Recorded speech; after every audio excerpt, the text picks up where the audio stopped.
എല്ലാവർക്കും നമസ്കാരം. ഈ അനുഭവം ഇതിൻ്റെ തീവ്രത എന്താണെന്ന് വെച്ച് കഴിഞ്ഞാൽ നിങ്ങൾക്ക് വെള്ളം കിട്ടാതിരിക്കുന്ന ആ ഒരവസ്ഥയുണ്ടല്ലോ. ആ സമയത്ത് ഒരാൾ വെള്ളമായിട്ട് വരികയെന്ന് വെച്ച് കഴിഞ്ഞാൽ എന്താ പറയേണ്ടത്? ഒന്നും പറയാനില്ല. അങ്ങനെ ഒരു അനുഭവം പേര് പറയണ്ടാന്ന് പറഞ്ഞിട്ട് ഒരു ചേച്ചി അയച്ചു തന്നിട്ടുണ്ട്. 2 കൊല്ലം മുൻപത്തെ കഥയാണ് ട്ടോ.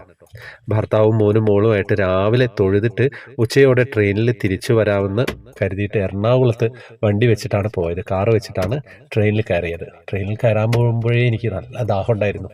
അപ്പം പെട്ടെന്ന് ട്രെയിൻ എടുക്കായതുകൊണ്ട് ഹസ്ബൻഡ് പറഞ്ഞു നമുക്ക് അടുത്ത സ്റ്റേഷനിൽ വാങ്ങാം.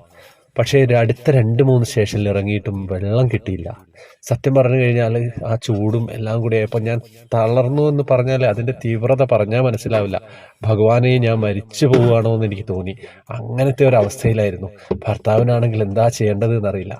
അപ്പോൾ ഉണ്ട് അടുത്ത സീറ്റിൽ ഒരു ഇരുനിറമുള്ള ഒരു ചെറുപ്പക്കാരൻ ചന്ദനക്കുറിയിട്ട് നല്ല തണുത്ത വെള്ളത്തിൻ്റെ ബോട്ടിൽ കയ്യിൽ വെച്ചിട്ട് കുറച്ച് അദ്ദേഹം കുടിച്ചു. എന്നിട്ട് പിന്നെ എന്നോട് ചോദിച്ചു വെള്ളം വേണോന്ന്. എനിക്ക് എഴുന്നേറ്റ് നിൽക്കാൻ തന്നെ ആ ഒരു ശക്തിയില്ലായിരുന്നു കേട്ടോ.